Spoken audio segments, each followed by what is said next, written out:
Hello, welcome to Indie Tutorials. My name is Guillermo and I would like to thank the patrons supporting this channel.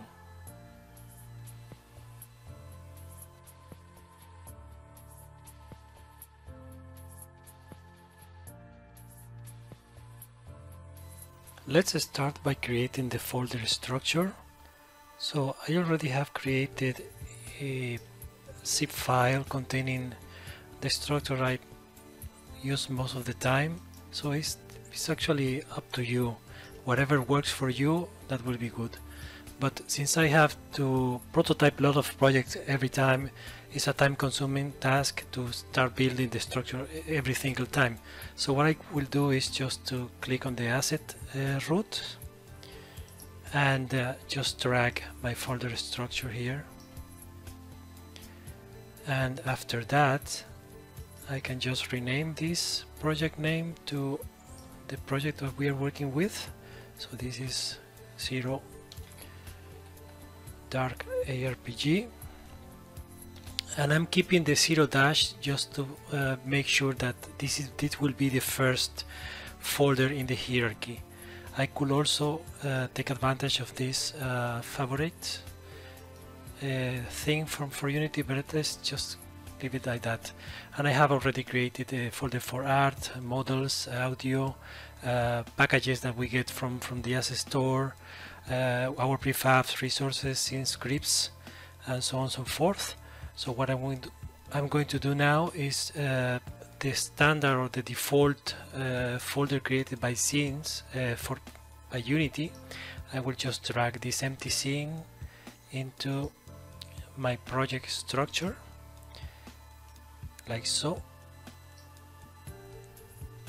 So I'm now safely can remove this folder from the main root and keep everything more tidy. Next, let's create a scene that we can use to work with and prototype our gameplay.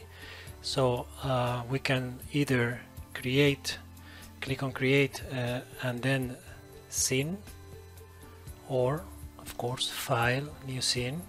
So let's select the basic built-in and click on create. This will create a brand new scene. From here we can add a terrain. So we click on 3D object, terrain. If we go into the terrain properties or terrain settings, let's decrease the size of the terrain. So right now it's set to 1000 meters, which is 1 kilometer. It's too big for our testing purposes, so let's just decrease the size to 100 meters in width, 100 meters in length, and we don't want the height to be greater than let's say 5 meters. Okay, we can keep everything as it is, and if we now switch into the scene view, we can see our terrain. Let's just move it up. So knowing that the width is 100 meters, we can just move the position 50 on the X and 50 on the Z, and it will be center. So if we were to click, the camera position is -10, so I was wrong there. So this will be -50. Check on the camera, still there, and -50 on the X, and it will be center now. So if we choose to click on the camera, we can see here that we are in the terrain. F to focus, select the game object, and there we go. So now we need to save the scene, which is on title. So click on Ctrl S, and let's go again into our scene folder, and let's call it Sandbox and save. There we go.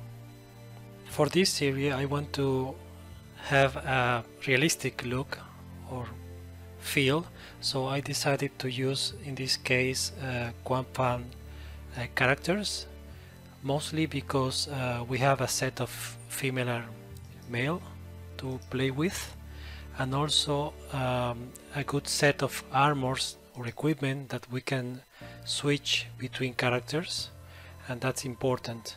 Of course, you can also use whatever character you have, but the important thing here to pay attention is that, for example, we have this mesh, and it should contain all the assets already in the mesh, because we have a lot of assets in the AssetStore.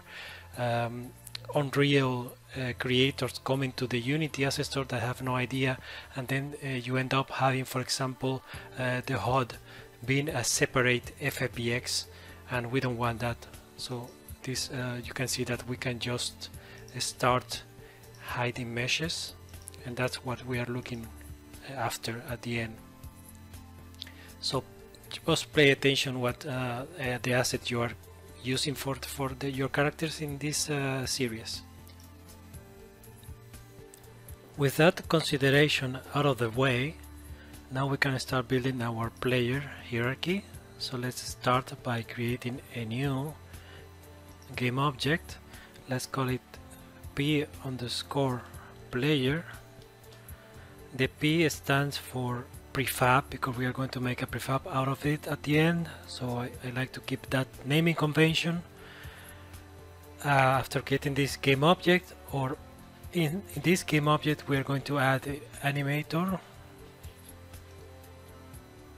Sorry, not animation, animator. Animator, there we go. We also need a character controller, and we can configure here or take the same configuration that we see, for example, in the starter pack or starter asset from Unities. So the slope limit, we can leave it as it is. Step offset, we can change this to 0.4. The skin width, we can change it to 0.02. The mean move distance, we can change it to 0. Then in the center, we need to move up the capsule to 0.93, and the radius can be the same, and for the height we need to change it to 1.8. There we go. That is our character controller. So let's go back into the game object, the player. Let's create another empty. This is going to be the mesh container. So for example, we are going to move this skeleton. Let's actually rename this one. Let's say this is the male one, and let's move it down there.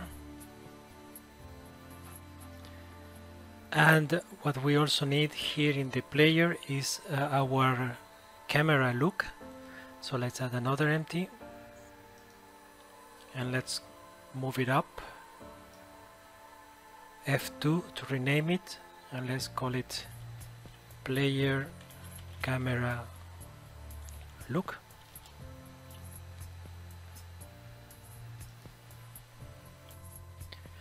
And one of the good things about this set of characters I decided to use is like they are all using the same avatar. So if we go to the structure of the folders and we go to this avatar folder, we have this ski_human.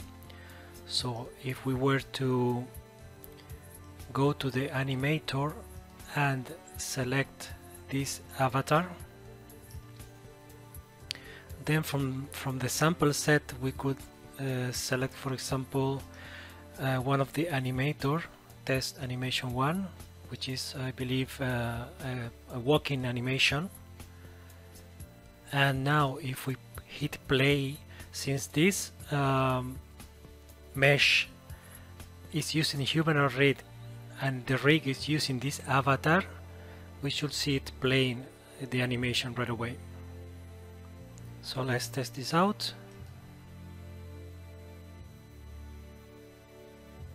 And there we go. As you can see, the male mesh or the male FBX, it doesn't have any information about animators or avatar. It's just everything is handled here at the root. This is what we want. So if we were to select from the characters folder the female version and put it under the mesh, let's rename this female.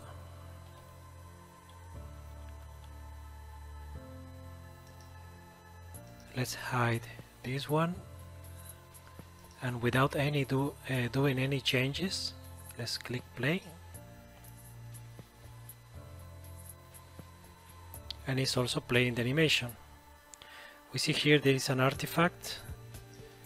It seems to be a hair component that is not bound to the neck, that we can fix later on. But the idea is that this game object, the player, is going to handle the movement and the animations of the mesh below. Okay, so let me click or leave play mode. We can remove these two